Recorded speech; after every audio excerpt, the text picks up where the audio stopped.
जय गुरुदेवाय नमः। जय राधे श्याम की। आज हम आपको सुख सागर से 7वें स्कंद का 13वां अध्याय सुनाएंगे नारद जी द्वारा परमहंस धर्म विवेचन।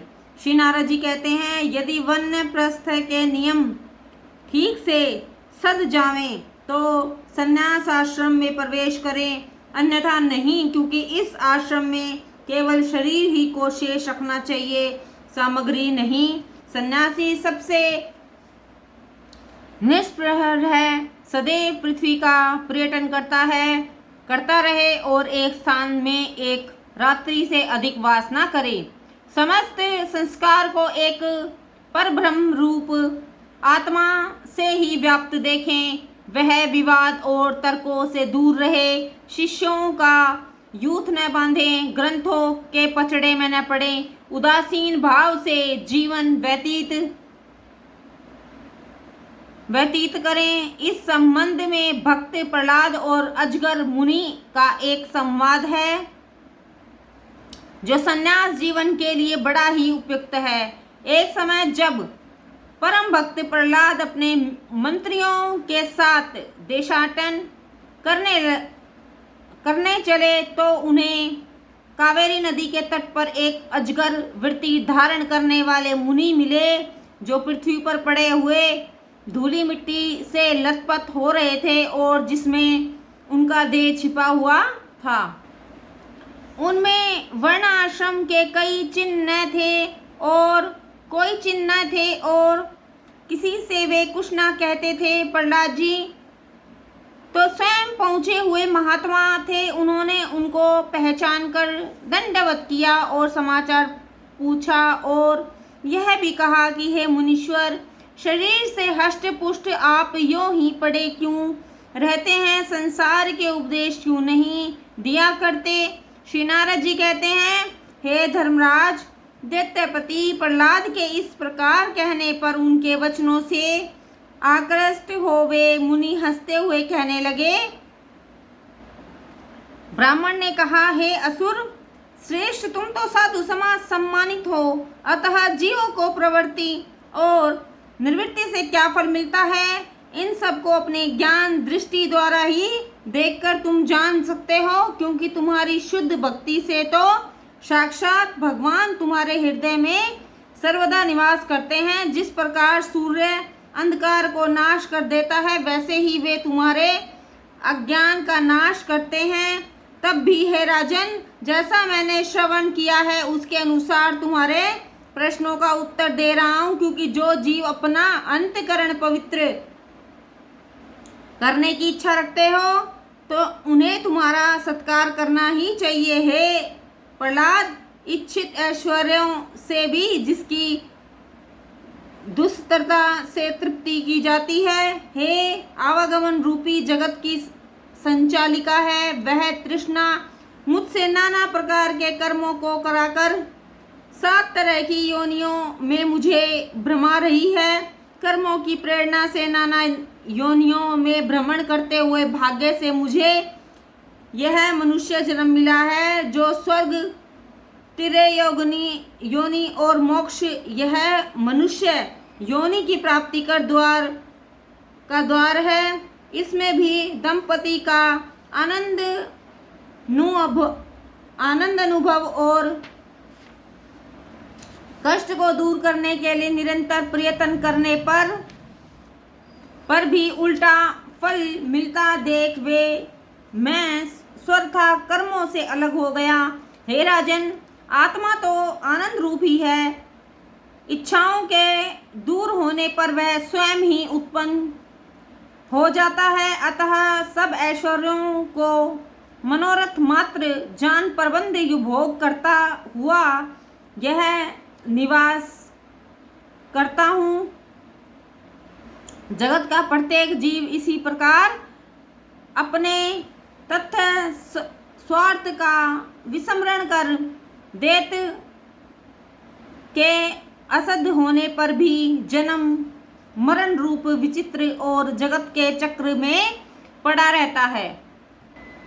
जैसे ज्ञान रहित जीव पानी से भी प्रादुर्भूत तिनके तथा सेवाल आदि से आच्छादित जल को त्याग एकमात्र जल की इच्छा से मृत तृष्णा की ओर दौड़ता रहता है, वैसे ही आत्मा के से पृथक पुरुषार्थ को मानने वाला जीव आत्मा अनुसंधान से पुराणमुख होकर विषयों की तरफ दौड़ता है। परंतु जो जीव देवतंत्र देवदिकों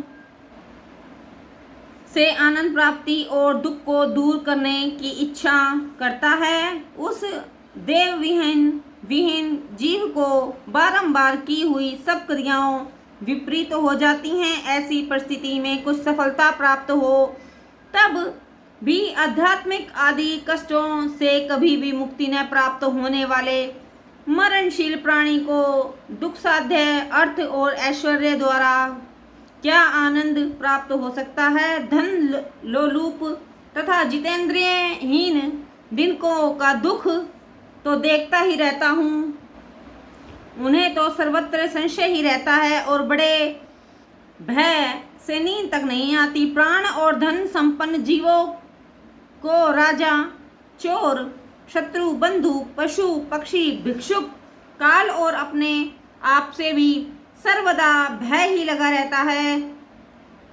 अतएव बुद्धिमान जीव शोक, मोह, भय, क्रोध, रोग, कलिवत और श्रम आदि के फेर में गिरने वाले धन तथा प्राणों की अभिलाषा को छोड़ देवे। हे प्रहलाद, जगत में मधुमिक्षा और अजगर ये हमारे गुरु हैं। इन्हीं से शिक्षा ग्रहण कर हमने वैराग्य तथा संतोष प्राप्त किया है। मधु के सदृश परिश्रम से एकत्र किए गए धन को भी अन्य प्राणी उसके स्वामी का हनन कर बल से छीन लेते हैं। इस प्रकार मैंने मधुमिक्षा से ऐश्वर्यों से सर्वदा विरक्त होना सीखा है और अजगर के तुल्य चेष्टा रहित हो देव के अधीन जो कुछ प्राप्त हो जाता है उसी में प्रसन्न रहता हूँ। यदि कुछ भी न प्राप्त होता तो भी धैर्य से बहुत काल तक निराहार रहता हूँ, कभी उचित ही रहता हूँ, कभी अधिकारी हो जाता हूँ। इस प्रकार अमूधूर नाना प्रकार के सुख से संपन्न, कभी गुणहीन, कभी श्रद्धा से प्राप्त, कभी अपमान से प्राप्त अन्न ही भोग करता हूँ। कभी एक समय भोजन कर दिन या रात को पुनः भोजन कर लेता हूँ। ऊनी या सूती वस्त्र, मृग चर्म, चीर, वल्कल जैसा मुझे प्राप्त हो सकता है, प्राप्त हो उसको ही कार्य में लेता हूँ, क्योंकि प्रारब्ध भोगी और संतोषी जीव हूँ। कभी भूमि, तृण, पत्तों, पाषाणों और राख के समूह पर रहता हूँ, कभी अन्यों के इच्छानुसार महलों के पलंडों और गद्दियों पर शयन करता हूँ। हे समर्थ, मैं कभी स्नान कर देह में चंदन से अलंकृत हो, वस्त्र माला आदि से सुशोभित हो, रथ, हाथी, घोड़े पर सवार हो चलता हूँ और कभी पिशाच के सदृश हो भ्रमण करता हूँ। मैं नाना रूप प्रवृत्ति वाले जीवों से किसी की निंदा या प्रशंसा नहीं करता हूँ, किंतु सर्वदा इन जीवों के लिए कल्याण की इच्छा करता हूँ। सत्य का अन्वेषण चाहने वालों का कार्य है कि अनेक प्रकार के विकल्पों के भेद का ग्रहण करने वाली वृत्ति को चित्त में हवन करे तथा मन को पदार्थों के वस्तुओं जो श्रम उत्पन्न करने वाली चित्त में हवन करे तथा मन को सात्विक अहंकार में अहंकार को महत्व से क्रमशः माया में होम करें और माया को आत्मानुभव में हवन करें। इस प्रकार अपने आत्मज्ञान से आत्मा रूप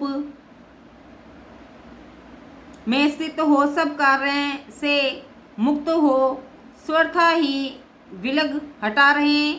हे असुर श्रेष्ठ, इस प्रकार देखने से संसार और शास्त्र विपरीत हो जाने वाली अपनी सब कथा अत्यंत गोपनीय होने पर भी मैंने तुमसे कही, क्योंकि तुम भगवान के उत्कृष्ट भक्त हो। नारद जी कहते हैं, हे राजन, उन मुनिराज के मुख से परमहंस धर्म श्रवण कर सुरेश्वर प्रहलाद ने अपनी अर्चना कर उनसे विदा की आज्ञा स्वीकार करा, प्रसन्न चित्त से अपने गृह को चले गए।